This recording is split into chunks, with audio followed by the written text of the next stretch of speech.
আজকে তিনজন হিন্দুকে দেখলাম, তারা ডাক্তার শফিকুর রহমানের হাতে হাত দিয়ে ইসলামী আন্দোলন করবে, জামাত ইসলামী বাংলাদেশে ওরা অলরেডি যোগ দিয়েছে। মূর্খ মানুষ না তারা, প্রত্যেকে শিক্ষিত, সবগুলো বিশ্ববিদ্যালয় থেকে অনার্স মাস্টার্স করা। তারা বুঝতেছে যে এই জামানা যা শুরু হয়েছে, 15 বছর যা দেখলাম, মানবতার ফেরিওয়ালা বিভিন্ন মানুষের নামে আমরা শুধু শুনেছি, বাস্তবে তাদেরকে দেখি নাই। যেটা এখন দেখতে পাচ্ছি ডাক্তার শফিকুর রহমানের ভেতরে। এই যে পাশেই কারাগার, আমি ছিলাম এখানে 3টা বছর। ডাক্তার শফিকুর রহমান সাহেব 4 তলায় ছিলেন, আমরা ছিলাম, উনি 2 তলায় ছিলেন, আমরা ছিলাম 4 তলায়। লোকটার সাথে 4 দিন ছিলাম। যে ব্যবহার আমি পেয়েছিলাম, ওনার যে আচরণ, ওনার যে আমল, বা ওনার যে অবস্থান, ওনার ইমানের আমলের, আমরা হাজারো আলেম ছিলাই, ওই পর্যায়ে আমরা এই জেনারেল মানুষের কাছে হেরে গেছি। ওনার এক একটা সেজদায় কেটে যেত 45 মিনিটে 1 ঘন্টা করি, আর 1 ঘন্টায় আমাদের 10 রাকাত নামাজ হয়ে যায়।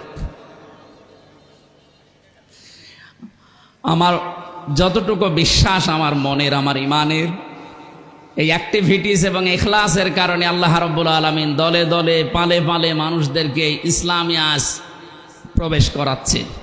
এটা যেন অব্যাহত থাকে। 5 তারিখের আগ পর্যন্ত মাত্র 20% মানুষ চাইতো যে দেশে ইসলাম কায়েম হোক। এই 18-19 দিনের ব্যবধানে এখন প্রায় 35% উপরে মানুষ অলরেডি চাচ্ছে যে দেশে ইসলাম দিয়ে, কোরআন দিয়ে দেশটা চলুক।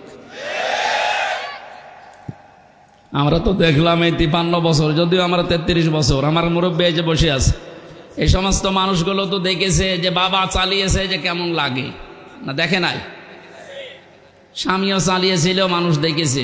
চাচা চালিয়েছে, জোর করে হোক আর যেভাবে হোক, তাও মানুষ দেখেছে।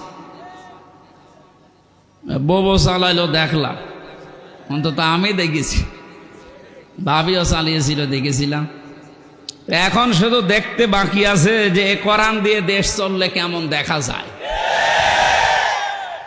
এটা দিয়ে চালান, এই কারাগার লাগবে না। কারাগার লাগবে কোন কারণে? এটা দিয়ে চললে অপরাধ হলে যে সঙ্গে সঙ্গে বিচার হয়ে যাবে, অপরাধ শেষ। এখানে বছরের পরে বছর মানুষকে কারণে অকারণে আপনি আটকিয়ে বেকার কষ্ট দেবেন কোন কারণে? একটা হোস্টেলে 100 জন ছাত্র থাকে, প্রতিদিন তাদেরকে নাস্তায় সিঙ্গাড়া দেওয়া হয়। সিঙ্গাড়া নাম শোনেননি? তো 20 জন এসে নালিশ দিয়েছে হোস্টেল সুপার যিনি আছে তার কাছে, যে আমরা এই সিঙ্গাড়া আর খাবো না, আমরা অন্য কিছু চাই নাস্তায়।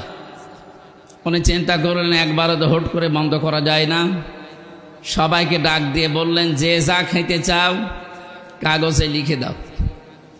একবারেই 20 জন হাত তুলেছে যে আমরা সিঙ্গাড়া খাবো না। সিঙ্গাড়া খাবো না বলে যারা আদেশ দিচ্ছে বা আহ্বান জানাচ্ছে, এদের সংখ্যা মাত্র 20 জন। কয়জন এখনো বাকি আছে বলেন? এর ভেতরে হয়তো 16 জন লিখে দিয়েছে যে আমরা রোল চাই। 15 জন লিখে দিয়েছে হয়তো যে পাউরুটি কলা চাই। এভাবে দেখতে দেখতে শেষ পর্যন্ত দেখা গেল যে 20-এর উপরে আর পার হচ্ছে না। 20-এর বাইরে যারা ছিল তারা কি সংখ্যায় কম না বেশি? কত বেশি বলেন তো? 4 ভাগ। কত বেশি? এরপরেও কারোরটা পাস হয়নি, হয়েছে কারটা? ওই 20 জনেরটা। এই জন্য আমাদের অবস্থান সামনে কিন্তু এরকম আসতেছে। আমরা নিজেদের ভেতরে কাদা ছড়াছড়ি করে ভুল বুঝে এতদিন যা করেছি, এটা আমরা একা করেছি তা না, আমাদেরকে করানো হয়েছে। আমি গোয়েন্দা বিভাগদের কাছ থেকে বহু তথ্য পেয়েছি এই 3 বছর জেলে থাকার কারণে।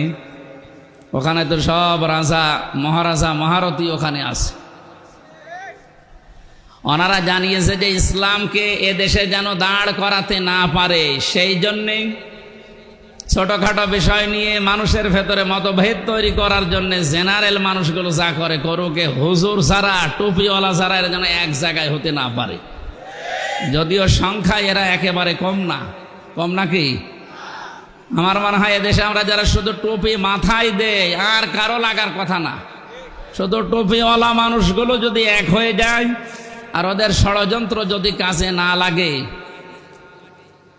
দায়িত্বে যিনি ছিলেন এতদিন 41 সাল টার্গেট দিয়েছিলেন, অতদিন লাগবে না, 41 ঘন্টায় এদেশে ইসলাম দাঁড় হয়ে যাবে ইনশাআল্লাহ। আমি যে সিঙ্গাড়ার উদাহরণ দিলাম, 100 জনের মাত্র 20 জন চায়, 80 জন মানুষ থাকার পরেও তাদেরটা পাস হয়নি। এই কারণেই